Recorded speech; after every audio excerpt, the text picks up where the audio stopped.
Kasper, you spoke earlier there about the time you spent with Brendan being amongst the happiest things of your career to date. What are the standout qualities that make him such a good coach to work for? There are many. For me, the most important by far skill that any manager should have is man management. If you then on top of that have a very clear and set identity and idea of how you want to play, then I think you're well on your way. But for me, it's mostly his man management skills that really helped me personally. His understanding of players and the clarity he kind of gave and gives, particularly for a goalkeeper when you have the ball at your feet, the ideas he has and the things that he wants you to do is not overcomplicated. That clarity is really important. Can I just ask when you first heard of interest from Brendan and from Celtic? That was what are we now? Yeah, it was probably 3 or 4 days after the Euros, after we went out to Germany. That was probably the first time, yeah. Easy decision to make? Very, yeah. Yeah, there was... there was a few other kind of bits of interest, but as soon as I spoke to Brendan, there wasn't really a question what I wanted to do. How did you decide that this would be the next step in your career? FaceTime call with Brendan. That was pretty much it. It didn't take very long. I was out of contract, so it was quite an easy deal to make. The only kind of issue I was in Sardinia with my family, and we needed to get some kind of medical done. And because of the timings of everything, they didn't want me to be missing too many days because it was only 2 weeks holiday. So that was kind of the only thing that made things take a little bit longer, but it was a really easy decision. How big of a moment will it be to play in your first Glasgow derby in September? Very big, I think.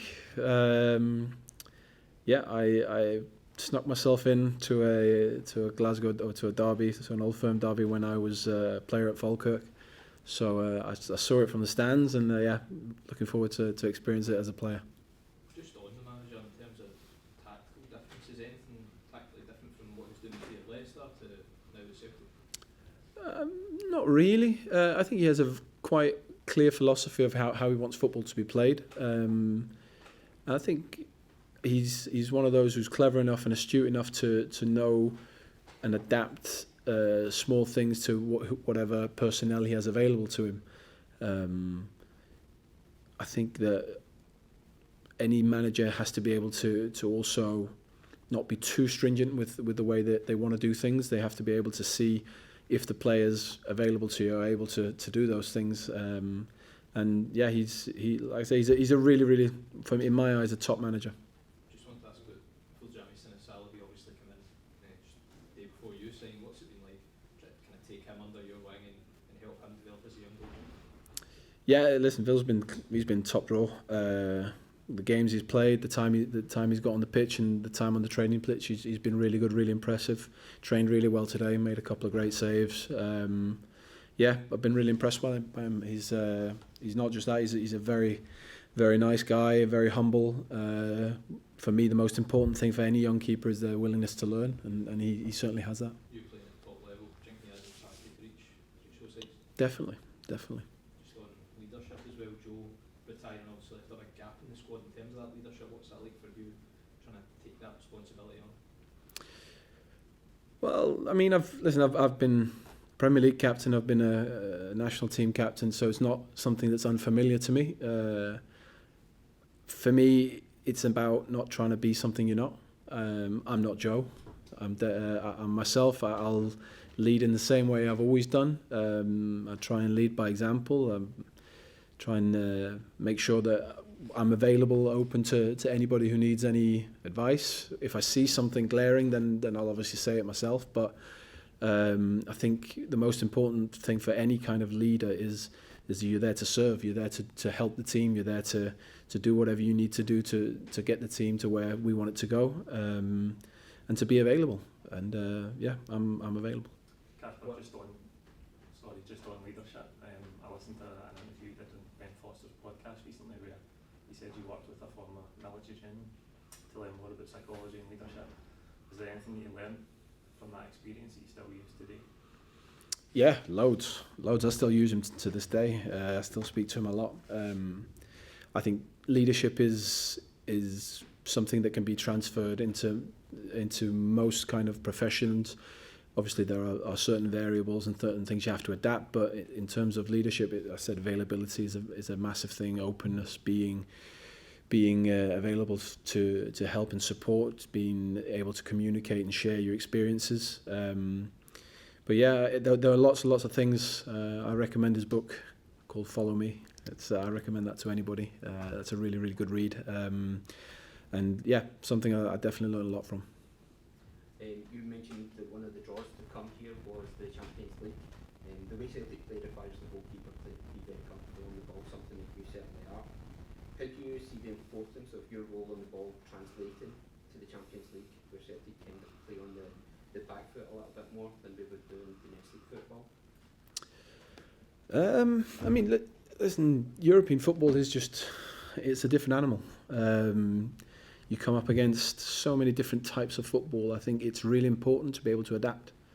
I mean, if you're playing against certain types of teams, then you have to be able to try and impose your style, your will on them. If that's not possible, then you have to be able to adapt. You have to be able to survive. If that's staying in a lower block and playing counter-attacks, I mean, we won a Premier League title doing that at Leicester, you know. There's no set way that's right or wrong of playing, but European games do tend to be more ruthless because you don't get many chances to score. So when you do get those chances, you have to take them. But in terms of myself and my role, it doesn't really change. I'm available. I'm there to use if needed. The idea isn't to use the keeper all the time. The idea is to pass forward. But sometimes it's not possible. Sometimes you have to restart. And I think the best example of that in the world is Manchester City. They are patient. What they do is they wear teams down. I've played against them a few times. I've beat them, and I've been on the end of a few bad results. And what they do is they just tire you out. They physically, mentally, you're running after the ball, and they counter press so well. And that's the kind of level that we have to get to. We have to be able to keep the ball, maintain the ball, and when we lose it, we have to keep that intensity. And I think, if anything, the pre-season that we've had to go by, then I think we've done really well on that. And that's something that we now have to transfer not just to the league but also to the European form. How do you balance then the go from the Champions League, where you maybe not having as much of the ball, to the dominance that Celtic tends to have in domestic games, and you might not be involved as much as a goalkeeper? What sort of work do you have to do for your concentration and make sure you're... Those are the best games. Like I've said it so many times, the role of the goalkeeper is to be as invisible as possible. The best games are the ones you have nothing to do in people's eyes, but those are the ones where you have communicated, you've shifted, you've worked with the defence, with the midfield, with the attack, and everything is kind of in sync, and you don't see the goalkeeper making saves, you don't see the goalkeeper doing anything eye-catching. Those, for me, they're the best performances, because that's when we are clicking as a team, that's when we're working at our absolute best. So that's part of football, that's part of being at a club the size of Celtic. I mentioned Manchester City before, that there are big periods where their goalkeeper's out of the game, and that can be sometimes what it's like, particularly in the league. And like I said, you have to be able to adapt. Then if games change, momentum changes, red cards, European games, whatever, then you have to be able to adapt. Earlier on, sorry Kasper, you mentioned you worked under a few managers down south. Sven-Göran Eriksson, you worked under a couple of different clubs. How was he to work under? Did he really benefit your development and getting to where you wanted to be? Definitely. I worked with Sven 3 different clubs. Sven, when you look at his career, is remarkable. When you look at the clubs he's managed and the things he's done, to then the first time I meet him is as a Manchester City player.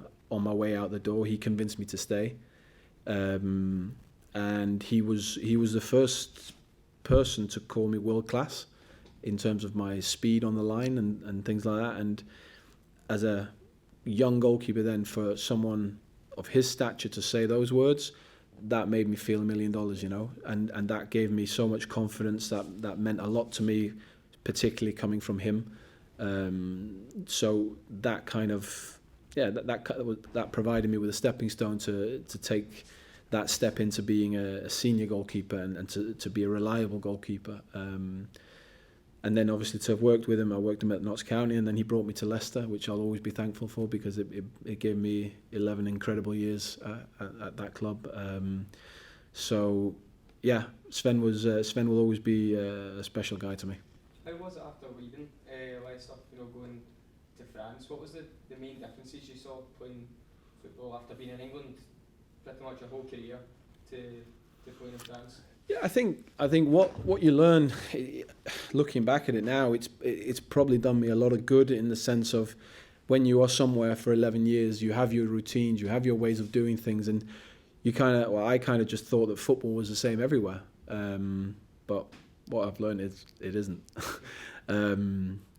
So for me to go and experience that, a different culture, different style of play, has been really beneficial. You know, in terms of personal life, I loved my time living in the south of France. It was an incredible time, and I'll probably move back there one day when my kids are grown up. But yeah, it is just different. I can't really put my finger on what is different, but obviously the Premier League is the Premier League. That's just, it is the pinnacle of football, in my opinion.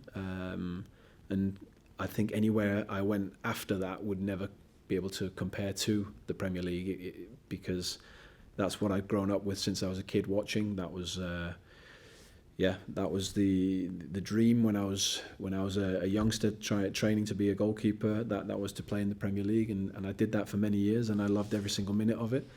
And I think that you learn that when you leave, how special it actually is. So that's probably the main difference. I can't really name a certain difference, other than the weather.